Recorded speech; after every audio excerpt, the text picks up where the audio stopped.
Hello and welcome to Tesla Life number 202. Here we are on what is the 19th? The 19th already of May. We are over halfway through May. How about that? Time is Time a-flying. flies. Time is a-flying. And with us, as always, we have our co-host. We have Patrick Connor joining us from the West Coast. How are you today, sir? I'm good. Hello, everybody out there. And welcome to the Tesla Life, where we try to bring about a future free from fossil fuels. Absolutely. Absolutely. And joining us also, Mr. Casey Green from the DC area. How are you today, sir? Well rested. Well, that's right. Casey had some extra Z's today. That was really good. Really good. When you can get them, you take them. That's for sure. That's right. Well, we've got a bucket full of stories as always. So let's see what we can come up with for this week. Our first story is the on again. Well, okay, it's been happening for a while now that we know that full self-driving subscription is coming. The date, of course, is what's been in question. It's moved back a few times. It's been delayed. And this time in this Tasmanian article, they talk a little bit about it being brought up again, indicating that, yes, it is coming. And this time they say in about a month. So last update we had heard was it would definitely be sometime in May.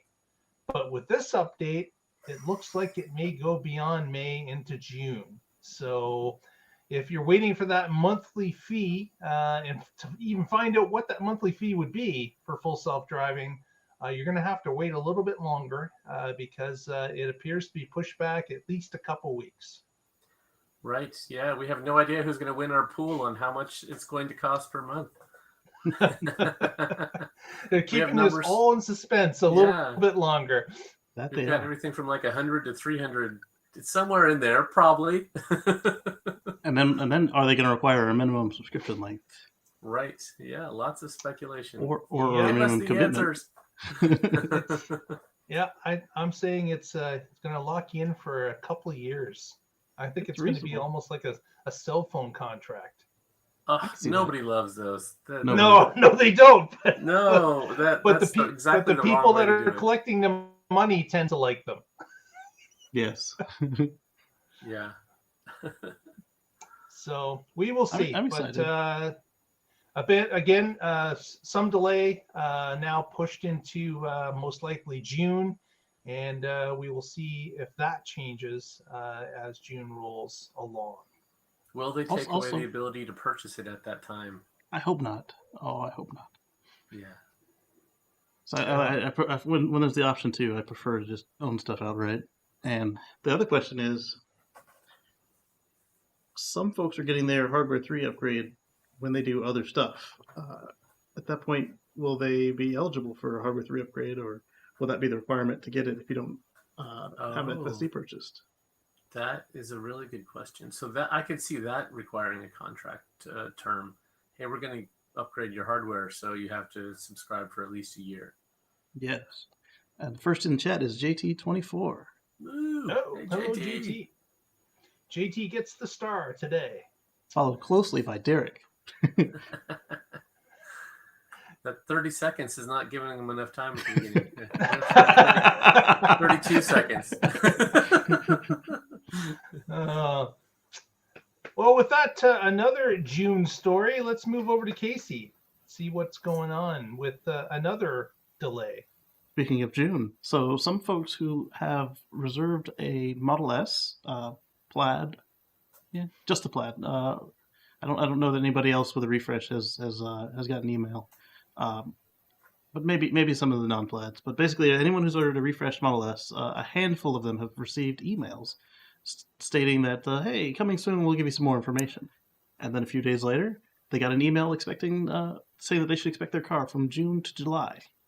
We'll see, but I wouldn't hold your breath. They'll probably do it, the fact that they've updated it again. But again, don't hold your breath. It's not healthy.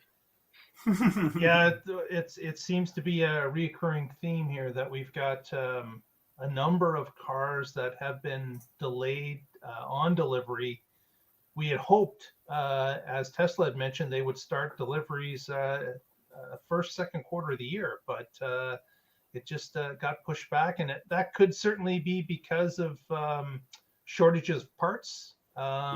Tesla's really not telling us what it is, but we do know from pictures taken at different Tesla facilities that there is a number of Model S's that are just bunched up near the factory, that are just waiting in storage outside, waiting for something. Obviously, some sort of part has not arrived or is not available at this time.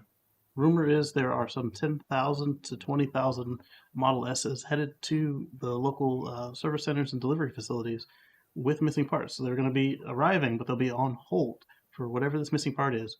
And then there was further communication with somebody who actually has been through one of these before with Tesla. And in that case, he said it was a plastic seatbelt winder cover. So, I mean, it wouldn't have really stopped the car from being sold, but it wouldn't have been a pretty car being sold. Whereas we saw some of the early Model 3s were shipped without sun visors. Same with the Model S, actually.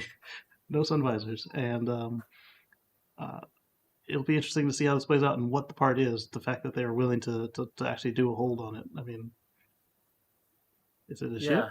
And if it's a service center installable part, it's it's not like it's the front wheels. I mean right, or the motor controller or anything that stops it from going forward and back onto the truck. Yeah. Because good luck retraining your truck drivers. Aside from the new slidey on the screen, but good luck retraining them that they also have to push the car on and off the truck. Yes. Yeah, that would not be a good scenario. Yeah. Guess what service center you'll be installing motors? Right. Yes. Derek asks, "Do we really want Tesla to? You really want Tesla us? What is causing these delays? More short ammunition? It depends. I mean, if they're upfront and it's the same thing affecting everyone else, and they say, hey, we also have trouble getting ships. It was held up at the Suez Canal. They'll be ready in a month. I mean, that would have been more open than saying, hey, your car will be ready in April, and then just going silent for a month and a half. I mean, there's a balance between, and Tesla is still learning on communication 20 years later. The shorts are going to attack them for this event no matter what. So. Oh, absolutely. As long as they can get them out by the end of the quarter. Hopefully they can. Otherwise, quarter three will be really, really busy. Yeah, like let's talk about quarters. Tesla traditionally it's jam packed in the last 4 weeks of the quarter, and having this on top of them is not going to help them out. That's for sure. So this is going to be a late nighter for Tesla employees coming up this quarter for sure. Yeah, so, it could be a soft quarter, but as long as they get it resolved by the end of Q4, and they have another bang up year, that'll be great. But it will still be a black eye to have a soft quarter for quarter three, even if everybody else is doing it. Nobody wants to hear everybody else is doing it because you tell your parents, hey, I got a bad grade or I got in trouble at school. Everybody else was doing it. So, in this case, as Tesla shareholders, we're my parents looking back at them saying, hey, I don't care that everybody else did it. Right. Yeah. Okay. Well, with that, on to Tesla service. Patrick's got a story for us on that. That's right. So when we had Tesla's Q1 results call, and we talked about that on this show, one of the things that came out of that was the new service centers that they're building. And we talked about how vital that is because to sell cars, you have to have supercharging available near you, and you have to have service available near you. I mean, that's just kind of common sense that if you have to drive hundreds of miles, there are very few people, I'm not going to say nobody, that are willing to do that. And yes, Tesla has mobile service, and that's great. That helps cover a lot. But ever since 2019, when they started ramping up their volume, service has been a problem, and it's continuing to get worse. One of the things that came out during their Q1 financial update was how much their car deliveries have grown. And they have see, their delivery growth was 109% year over year. And during the same time, their service center location growth was only 28% for locations and 22% for mobile service. So if you were just delivering the same number of cars and you had growth in service center of 20 to 30%, that'd be great. But when your deliveries are growing 100% and your service is only growing 25 to 30%, that's not enough. And Tesla, I'm being a little critical of them here. This is an area where they can improve. They don't advertise, and they don't have to advertise because they have happy customers that are delighted with their product. And that's great. When you drive it home, that new car smell, you're just going to be excited about it. But if you have a problem a month later, now you're in love with this car. You don't want it to be stuck waiting for parts for months. Yeah, you want to be able to get it into the service center, get it repaired, get it back on the road, get it back into your hands. And their backlog has just continued to get worse. I mean, if you browse the forums like a lot of us do, you see just the number of complaints continuing to tick up, and the people talking longer and longer about getting whatever part it is. And we just talked about how they can't even deliver some new cars because of a part shortage. Now, if this is a worldwide global supply problem for a part that Tesla doesn't make, there's not a whole lot they can do about it. In fact, they've already talked about some of the incredible things they did as far as switching parts, and in some cases even new chips, and then writing new device drivers and controllers and software to support it so they can continue to deliver. But I was looking at comparing Tesla to other car companies, and so in the US right now, Tesla has about 120 service centers. And compare that to Toyota. In North America, they have about 1,500 dealerships. And Ford, including Lincoln, has about 3,000 dealerships. And GM has a similar number with Chevy and all their sub-brands of about 3,000 dealerships. So in order of magnitude, more service available from other car companies. And again, like I said, mobile helps make up for a lot. And the volumes are not comparable. So we'll cut them some slack there too. But I think this is an area where Tesla needs to improve, and this is sort of a longer version of what we discussed on the show, and I wrote a little article about it. Yep. There you go. So where can you find that article, Patrick? Oh yeah, at carswithcords.net. That's the current top story. Perfect. So for me, mobile service has always been stellar. I've only had one bad experience with mobile, and it was actually the service center's fault that mobile couldn't find me because they put it in the computer wrong. But the service center near me used to be one of the busiest on the East Coast, and also had one of the worst ratings among informal surveys with club members and other Tesla owners not just in the area, but on the East Coast. And ever since they opened up the new service center about 30 minutes from them, their workload has decreased, and they have more mobile service techs, and the experience has been more like some of the other service centers I visited in the past. And I'm glad to say that they feel like they're doing better. And in 3 of the clubs that I'm in the area, that has been the general consensus. Like, hey, I went there and I didn't feel like pulling my hair out. Hey, I went there, they treated me like a human. I went there and they didn't try to kick me out the door, although they did shove me in an Uber. Mm-hmm. Yeah. And the reasoning makes sense. As you said, if you're growing, if it was already tight before the Model 3 came out, and then you're growing over 100% year over year, it stands to reason that folks would have trouble with it. Now, there are some folks who've gone through and actually, tabulated experiences and done surveys and whatnot, but that wasn't me. I was wondering if you had access to any of that on behalf of Coach DA. Oh, no, I don't have any survey data, just my own anecdotal data. In 2017, when I would go, it was white glove treatment, and they'd wash your car, and they don't do any of that now, which was really too bad because it was nice. I mean, this was the most expensive vehicle I'd ever purchased, the most expensive thing outside of a house that I had ever spent money on.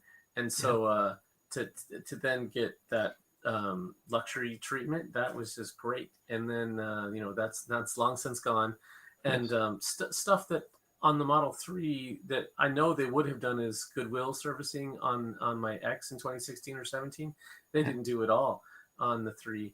And, they changed fundamentally about how they're doing service and how they're treating their customers. And it's for the worst, sadly. Yeah, for me, it was with my Model S. I bought it used. They knew it was used, and they treated me like a freaking king. And and then I got the Model X, and it started out okay. They started losing records, like what they promised to do after delivery, and then they stopped washing the cars, which was fine by me because mine was wrapped, and I didn't want them running it through a machine.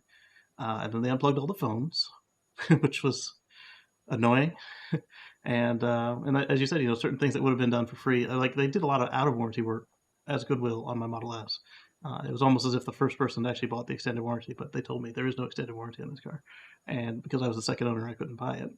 And then on this other car, it's the most expensive thing they make, and yet they're treating me like I stole it, and it was quite frustrating. And then thankfully, as I said, it's getting better, and they've been working on it the whole time. It's just, I don't know, something about the way that the Model 3 launched and ramped, they couldn't keep up. They had to change. They had to change something because of the volumes. Yeah. Oh, I mean, I don't need to be treated like a king, but I do want to be treated with respect. I mean, I did spend money with them. Well, and it's tough for you guys coming from where you were on that pedestal because you were early with the vehicles. Yeah. And to experience the change is not a great thing. Yeah. I came in with the Model 3. I wasn't expecting anything. I came from a used Chevy, so it was something that was not expected by me. And of course, the other Model 3 are now Model Y owners. But I could definitely see a problem if I started to be treated different just because an influx of customers came in with their vehicles too. Yeah. There you go. Yeah, got a couple of comments in the chat about how they've had good experiences as well. And yeah, but that's just been our experience. So, I mean. Yeah, and I want to say, I mean, my local service center has been great. There's never a time where I felt like they were, disrespectful or trying to get rid of me or whatever. Yeah, not actively rude, just like literally, it just wasn't the same. That's all. It's not. Yeah. And if it was really, really bad, I would have been complaining up the chain, and it wasn't that bad. Right. Yeah, and we've all seen the horror stories. That's for sure. Yes. There are a few of them out there. Yeah, and that's true with any car. So I mean, that's not a Tesla thing, but yeah. Yeah. Well, and the other thing that helps with that is Tesla tends to get a lot of their employees in service from other high-end brands. And so my shop locally has, in fact, the other shop, the one that I had the better experience with consistently, they've both got all their employees from local BMW and Infiniti shops. Yeah. Well, hopefully things will improve as time goes along. Tesla had talked about increasing the number of service centers, and yes, they've done some of that. But as Patrick's article points out, they've not caught up or kept pace with sales. So at some point, if you don't, and we realize that electric cars have far less service than internal combustion engine cars, but there is some service required. There always will be. There are going to be parts that wear out. You're going to have things like bearings and bushings. You're going to have tire issues. You're going to have rim issues. You're going to have door hinges. Things that wear out are going to wear out, and they're going to need to be serviced. So it's something you're going to have to keep up with. Tesla obviously had the luxury of introducing newer cars, but at some point the fleet is going to start to get older. And then those service issues will appear a little bit more frequently than what's happening today. Yeah, if they keep trending like they've been in the last couple of months, I think they'll be great. Well, with that, on to another completely different subject. And Patrick's going to talk a little bit about crypto. That's right. So Tesla has removed their option to pay with Bitcoin from the design studio. So this comes to us from Drive Tesla Canada, and it's really too bad. So Musk tweeted a rather long tweet here talking about why, and it's primarily due to the energy use, and often that's associated with with coal in some areas.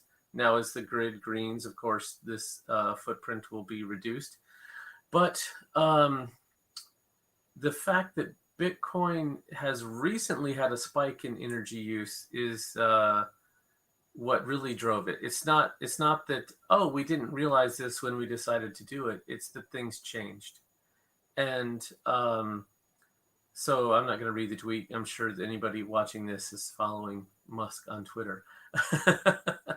But the interesting part of it is that Tesla has, there was some concern that maybe this meant that Tesla was going to sell their Bitcoin.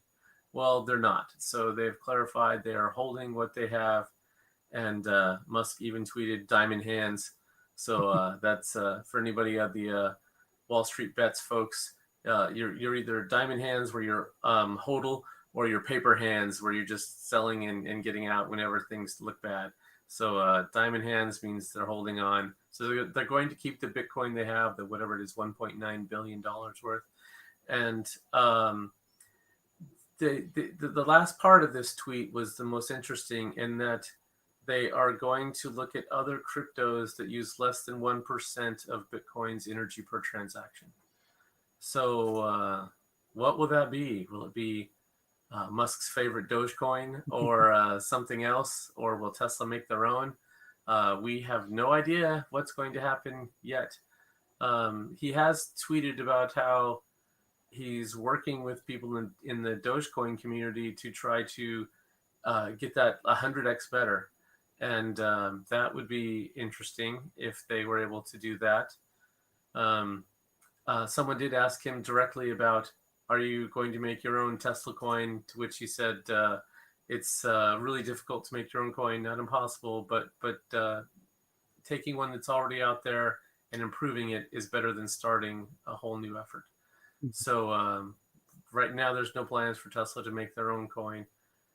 So yeah, that's it's really too bad. I defended on What Drives Us, where there were people saying, how can Tesla do this? They're supposed to be an environmental company, and this is just this big energy waste for nothing. To which I said, it is not a big energy waste for nothing.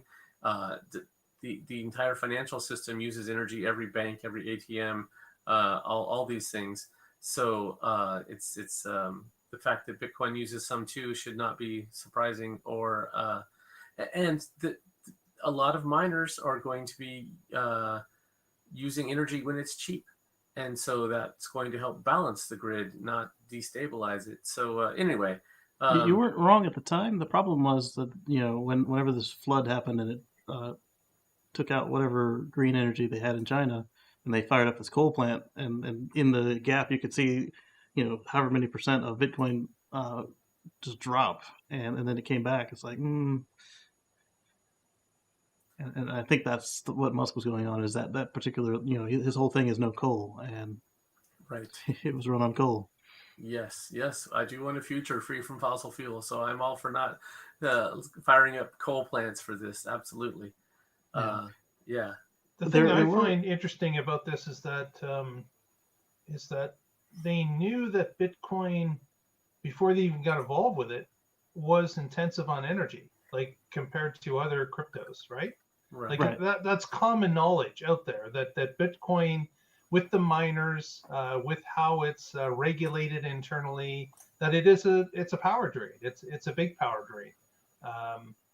I'm just surprised that they got involved with it, taking it, if they knew that was a problem with it.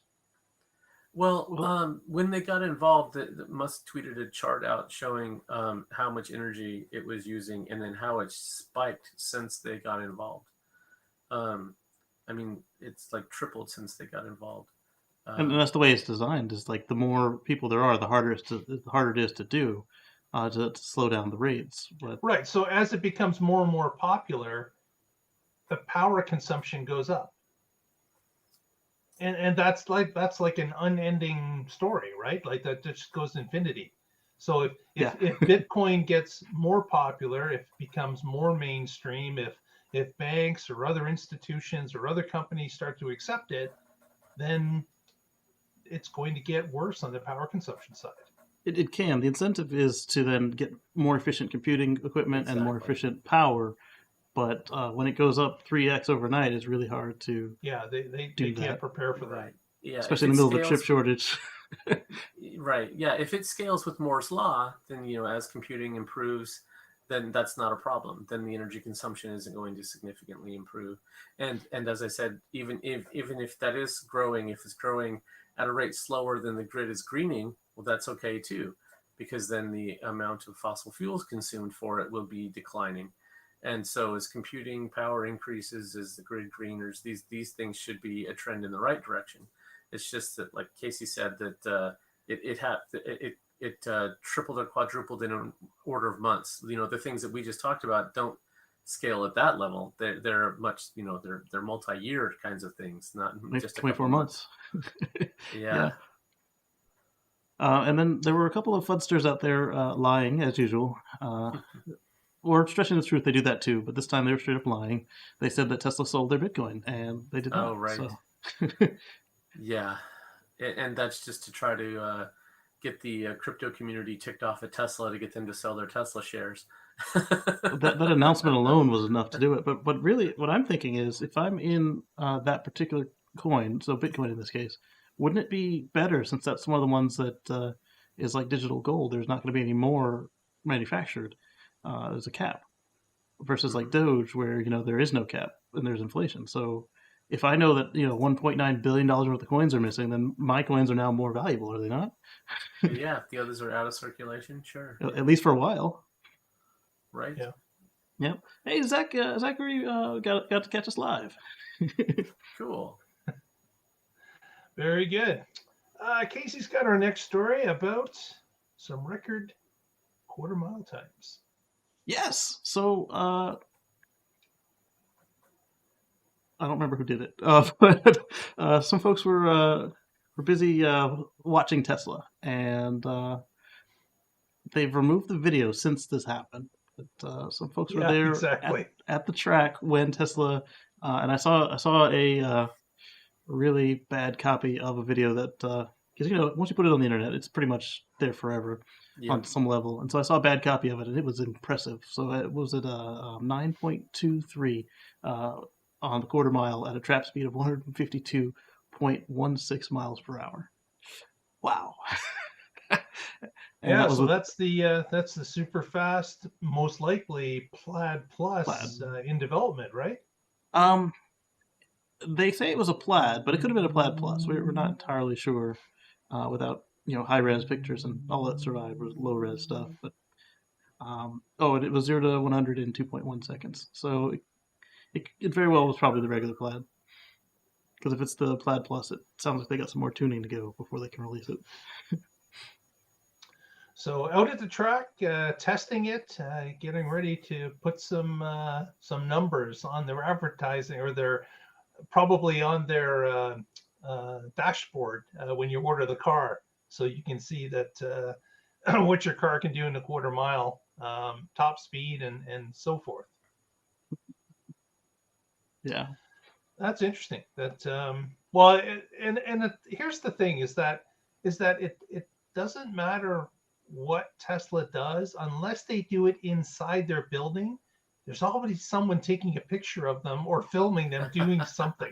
And there's so many people that follow them around. They must have like a caravan of people that just continually follow people out of the plant, and wherever they go, there's just like 4 or 5 cars that are just following them along, trying to see where they're going. Buzzing over them. Exactly. It must be crazy to watch. And unless they're doing it indoors on a property they own, where they can arrest people that come into their building, I think this is going to be the way it's going to be going forward. I think in the future we may see the Boring Company tunnels come into play with some stuff. Yeah, exactly. Just some private tunnels that start in the factory and then loop back around back to the factory. Yeah, like if they would at least branch out like 4 tunnels going in northeast, southwest directions, then the team could leave in any of the 4 tunnels and pop out somewhere else. Oh yeah, if they were going to leave, then that'd be another way to get them out. But the other thing is, like as you mentioned, with the constant mob they've got, somebody in Germany when Elon was there made him sign a pop-up of himself. Really? Yeah. That's Yeah. funny. Yeah. Uh, Yeah. He's like, I've It's never done this it's before. he shows up in Germany unannounced to have a couple meetings about progress, and he comes out of it, and there's like 12 people huddled around him asking him questions, and one guy's got a pop-up that he wants him to sign. I this is wonder. like a big Absolutely Elon crazy. cutout of himself. Yeah, it was about 8 inches Full shorter than size. the actual He was- Elon. he was- Yeah, You know, they got 12 people filming him too, Yes. which they're releasing on YouTube as they're doing it. And there's the guy with the pop-up cutout putting it behind Elon and making it dance a little. Elon's like, you want me to sign something or something? Oh, that's hilarious. I did see that he signed somebody's key card. I thought that would be pretty cool. Oh, that's kind of cool. Yeah. Yeah. But I don't know. I mean, were they watching his plane? Did somebody tweet that, hey, Elon's in the factory today? Oh yeah, there is a Twitter account. He does have a plane watcher. Mm-hmm. Yeah. Elon's plane is trending on Twitter. Yeah, I'd love to make it big, but I don't know what I'd do with that kind of crowd. Yeah, Well, I just speaking saw of- this Go ahead, interview with Patrick. Chris Rock, and he was saying that the nice thing about wearing a mask recently is that he could be not famous when he wanted to. So he could just go around. He could go to the drugstore and pick up things that might be embarrassing if someone saw Chris Rock getting them. Pretty funny. Okay, Mark, sorry to interrupt your show. No problem. Another thing about fans is that if you're a fan of the NextGen Roadster, it is started its display at the Petersen Museum in Los Angeles for 2 weeks. It started today, and we actually have some pictures that were shared on the internet, which we will share as well right here. Oops. I guess we want to go here. There we go. It's us. And we've got a couple pictures of where the CyberTruck nice. had been displayed as well. So they brought the red one in, and it's now on display. And there's a lot of people taking photos. So there's going to be a ton of photos available on Twitter and other social media. Because it's on prominent display, and there's going to be a ton of people taking close-ups of the tires, of the interior, because it looks like you can get fairly close if you lean your camera in across the velvet rope. Yeah. That's what they were doing with the Cybertruck, put it on pole. Exactly. Yeah. Well, with the Cybertruck, you wouldn't be concerned about it bouncing off the side because, of course, it's stainless steel. But is that the EV1 charger in the background, the magnet charger? Yeah, sure looks like it. Yeah, the paddle charger. Kind of does, doesn't it? Uh-huh. I had one of those on my wall when I had my Chevy S10 electric. It had the same. You're talking about this rectangular unit here? Yep. Yeah, that one. Yep. I had it on a forklift, not a forklift, a hand truck, and I throw it in the back, and so I could. That was my portable charger on a hand truck. Oh man! Did anyone see the original Roadster in any of these angles? No, but the original Roadster is supposed to be there as well, but it's not obviously side by side. It's okay. It's in they described them as side by side. You would think that putting it side by side, maybe they just didn't have the space, but that probably would have been the best if they could have put it side by side. Evolution. Yeah, I think they have the alpha version of the Model S as well. That is a similar color. That's I really love that red. I didn't care for the nose of it, but yeah, I love the color on the Alpha Roadster or Alpha S. Yes, yeah. When I first saw those self-presenting flush handles, I was like, "Oh wow, that is so cool!" It's too bad that stuff like this only comes out on prototypes and never makes it to production. I assumed that Tesla was like every other car company, and makes cool demos and then nerfs them all before they sell them. Not Tesla. In fact, they made it look better. I mean, like that dashboard on the Alpha was ugly compared to the one we got. Right. Yeah, and eventually the nose cone upgrade. Yeah, they continue to make improvements. Yeah. Yeah, so it's at the Petersen starting today for 2 weeks. So they'll be there for over 2 weekends. You do have to order your tickets ahead of time. You cannot purchase them at the door. And they're only selling so many tickets. So And they're all sold out as well. Oh. there you go. So I was about to say that was a distinct possibility. So they're already out. So no point in caring about it then. Well, not necessarily that. I tried to send an agent, and they reported back that they couldn't get a ticket. Yeah. On to our next story, and this one is about the Cybertruck again. And what we've got here is, speaking of spies, a little bit again Tesla spies everywhere. Can't get away from them. They're absolutely everywhere.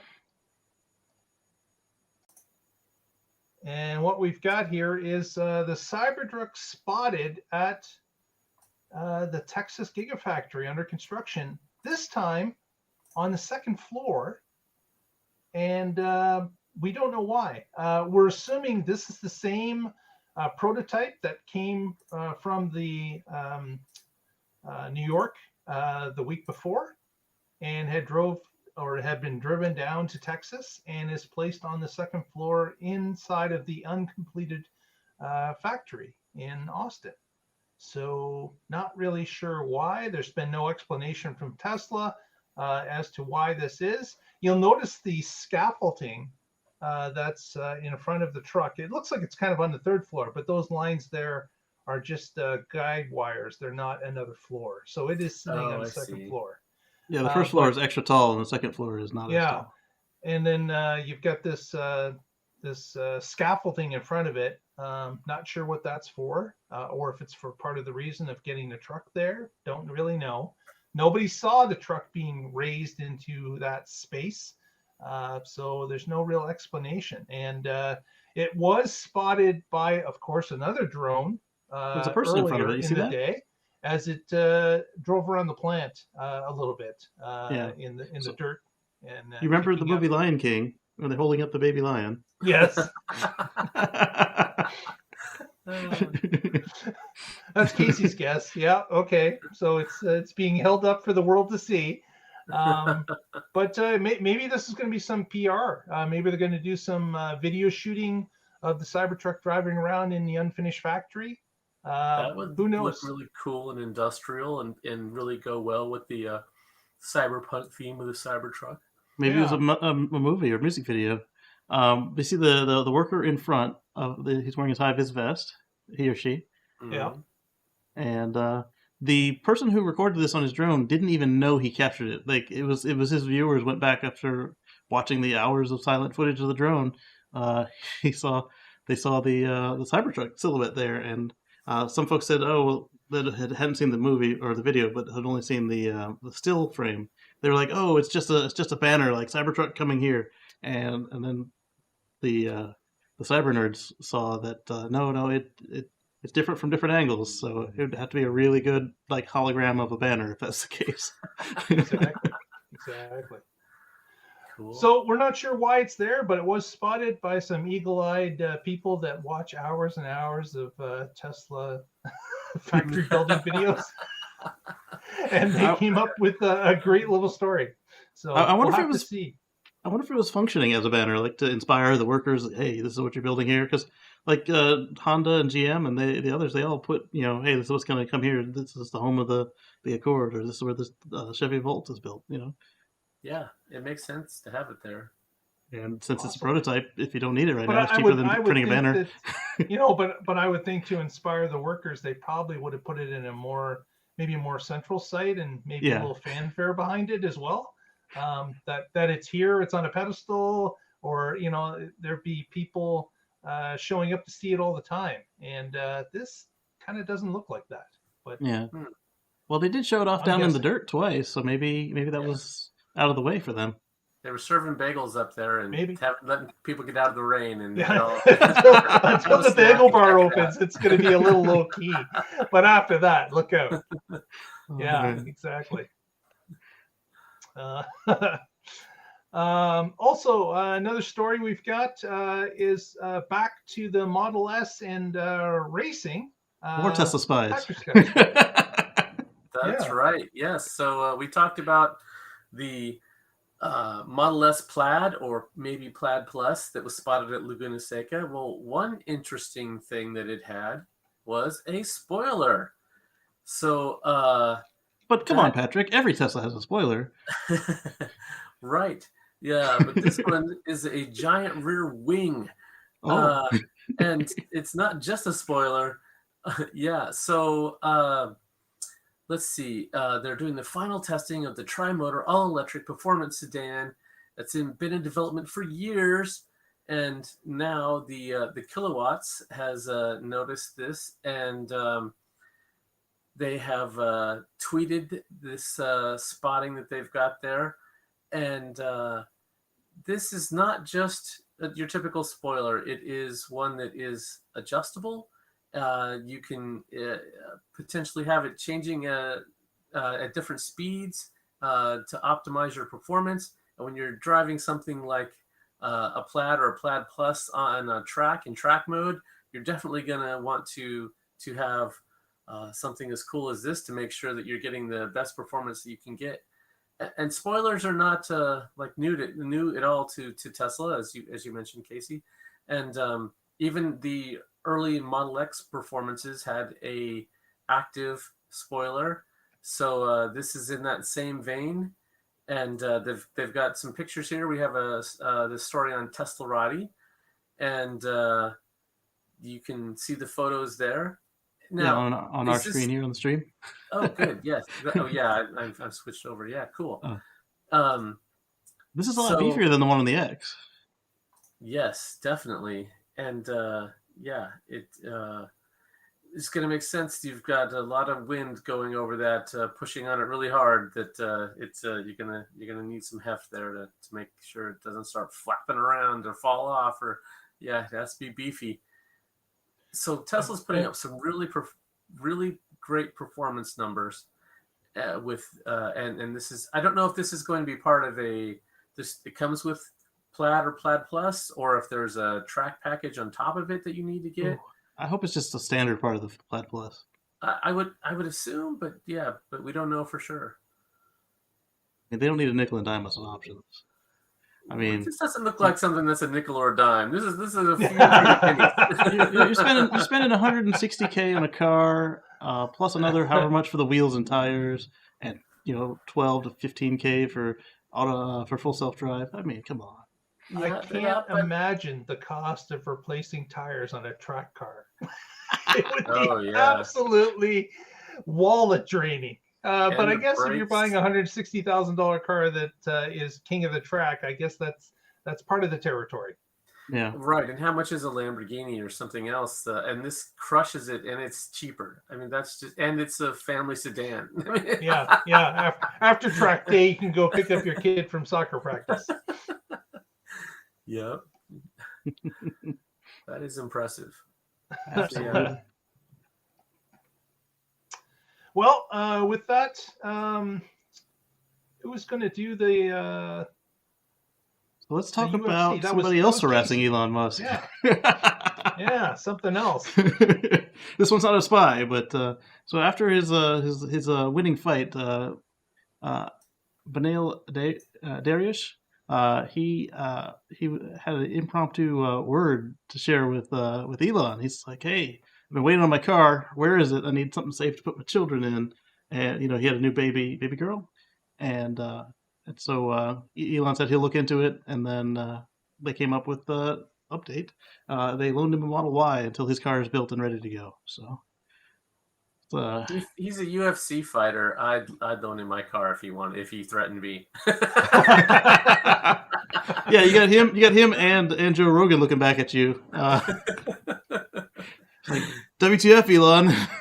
Yeah, so it was after Beneil finished a fight that he won, that he was being interviewed by Joe Rogan, who of course is an announcer / interviewer at UFC fights, because Joe's been involved with the sport for years, and he is like a color commentator, part of the UFC network, and apparently, of course, Beneil knows that Joe has the S. He knows that that Elon has been on the Rogan show a couple times, and he proceeded to ask Elon through Joe on live feed where was his ex. So I guess that's that's one way to put fire or feet to the fire when you have the all this media on you, and of course that certainly was being a squeaky wheel, and he got greased just yesterday. So It must be nice to have a platform like that. Yeah. Yeah. Right. So one of the comments on the article was pointing out that nobody else is complaining about other manufacturers that are also having trouble supplying their cars due to missing parts. Oh, I'm sure people are complaining. That's supplied this photo. Yeah, lots of vehicles that. Yeah, that's another speedway. That's the Kentucky Speedway, apparently. Yeah. So being a lot slower than Laguna Seca. Yes. Mm-hmm. Yeah, so that was kind of a funny story, though. He said, we ordered it when my wife was pregnant, and now the baby's 3 months old, and we still don't have the vehicle. The car was supposed to get here first. Right. Yeah. That was supposed to be the baby's ride home, and hasn't happened. Yeah. We're going to look back at this time and wonder what was going on. But in the midst of it, it is quite frustrating. Yeah, for many, certainly. And that's the other thing. We heard about Tesla selling out its inventory for Q2 just a month and 5 weeks or 6 weeks into its production. Yeah. But it's funny. I'm obviously in Kitchener area, and I went to our local Tesla dealership, and no word of the lie, every single spot is filled with Model Ys and 3s. And I'm not sure if they're moving to individual people or if they're being stored there for some reason, because they started to show up about 2 weeks ago. And every time I drive by that location, it's still, the lot's absolutely filled with new vehicles. So they're either, receiving truck shipment after truck shipment, and they just keep rolling them out as many as they can in a day, or some of them are being stored there for some reason. So I'm not really sure what's going on, but this is a weird kind of quarter where we're hearing about, record production done ahead of time, and but yet we're also hearing about these other cars that are waiting for parts, and we're really not sure what's going on. Yeah, it's amazing how many the thousands of parts that it takes to make a vehicle, and if there's just one that's not available, you can't ship it. Yeah. Well, if even like we said, the seatbelt cover or speedometer needle, that stops you from selling the car. But some are more critical than others. If there's no seatbelt or no motor, then it can't go anywhere. Right. And speaking of parts, that kind of leads us into our next story, and that's about 4680 cells, battery cells.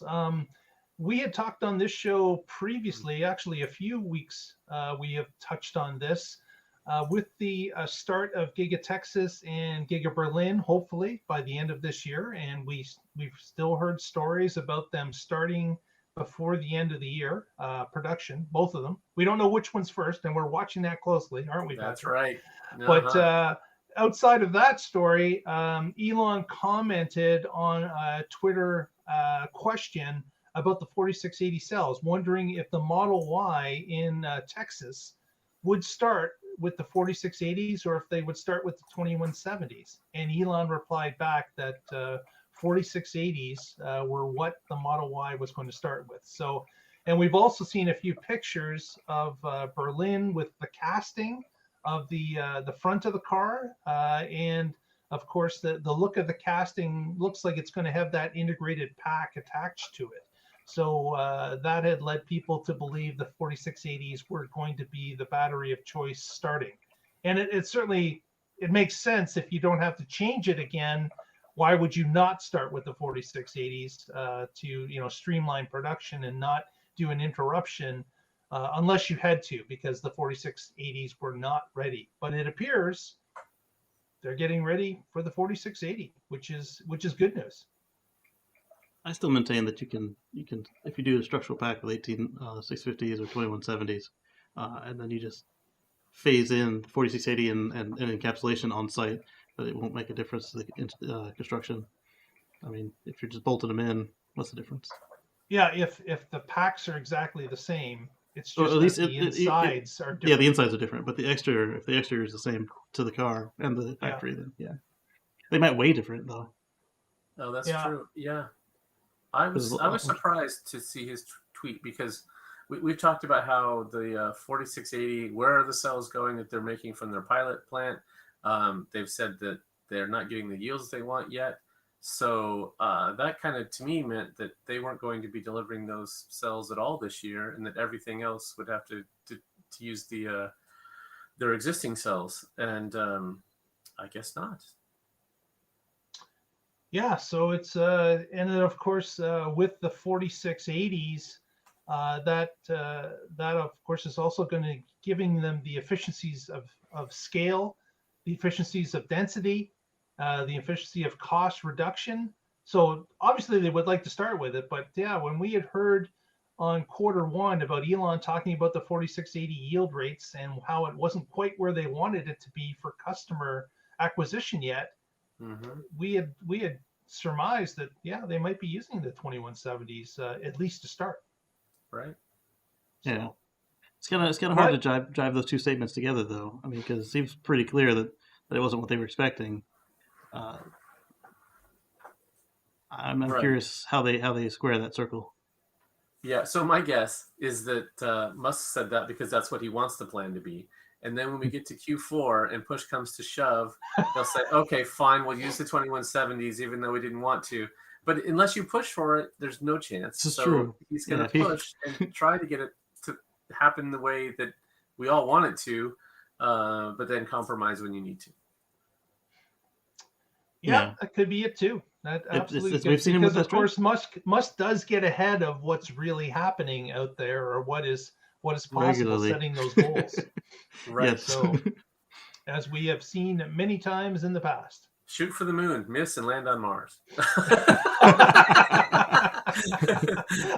don't know if that would be a good thing, Patrick. But... That's not how SpaceX should do things. Yeah, exactly. Yeah, be careful. Speaking of SpaceX, how about that Hawaii mission? Yeah. So that's interesting orbit. that they're gonna try their first launch from Texas with the suborbital, right? And then do a lap around the Earth, and then land near Hawaii. Just north of it. So that'll be interesting. The question is, are they going to land the booster on land or on a drone ship, or are they going to? I heard they're going to just land it in the water. And that's the Starship for sure, but the Starship, the schedule says splashdown on the upper stage, but the booster it says land. Oh, really? Yeah. So that's the first stage. Yeah, somebody did the math and it showed that the existing drone ships could actually hold a Starship booster, barely, and and someone else said that if they really hustle, they can get Phobos or Demos ready before that mission is scheduled to launch. So then at that point, they will have the proper size drone ship for that monster.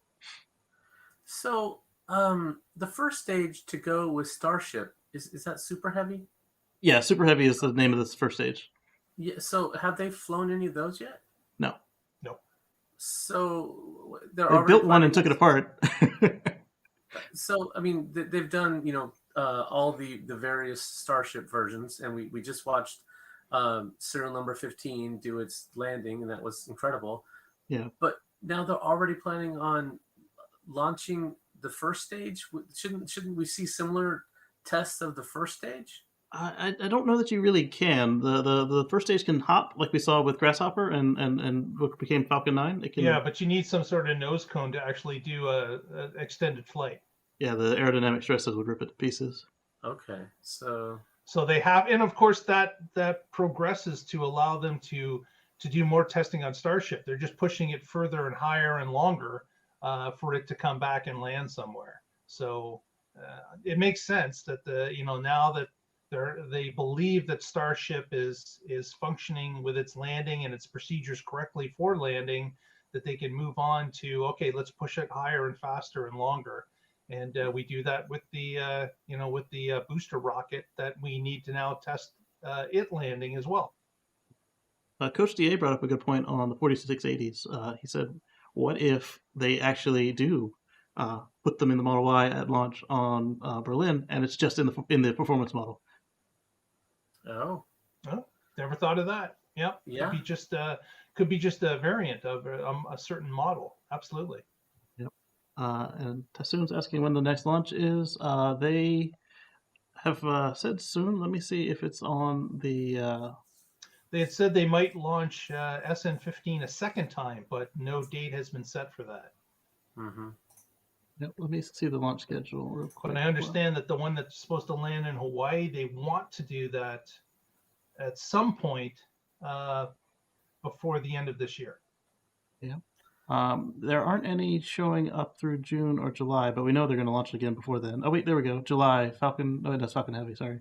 Yeah, so on the schedule so far, we're only seeing Falcon 9s and Falcon Heavies. But as we've seen with Boca Chica, they can just kind of insert it there. We'll get maybe a couple days or a week notice. It's really too bad that they're splashing down. It would be cool to see them come in, do the belly flop maneuver, and land after being in orbit instead of just a hop. I think they will do the whole thing, but it's much safer over water than risking. Yeah. So what was the island that they started out at?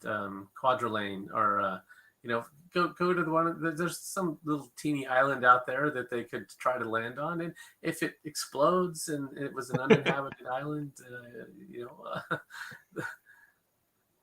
I'm sure there's some reason. Yeah. But with that, let's wrap it up and go home for the week. Casey, any shout outs this week for us? Yeah, I got a version of the software that not a lot of people seem to have got. A lot of people got updates to 2021.4.15.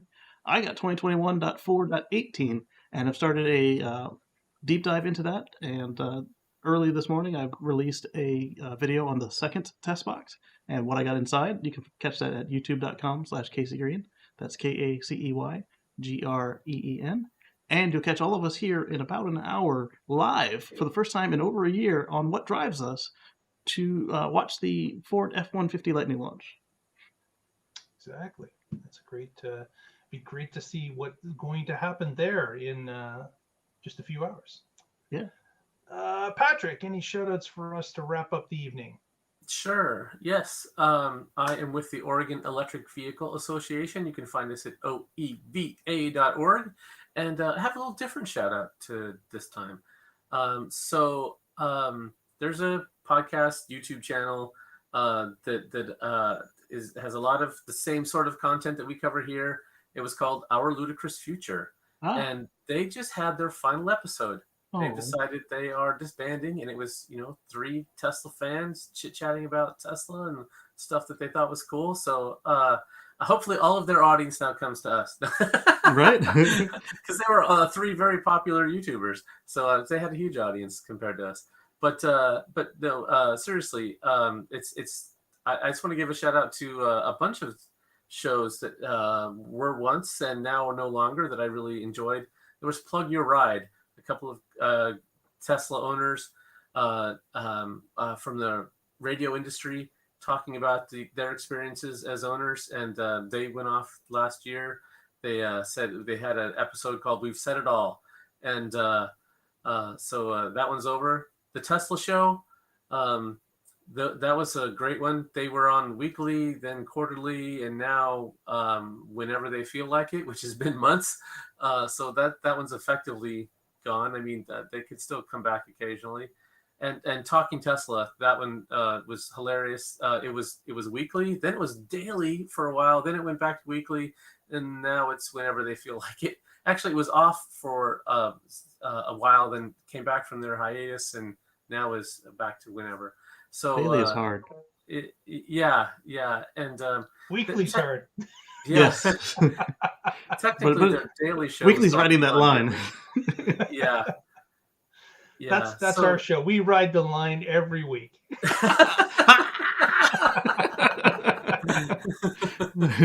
Yeah, so shout out to all those shows.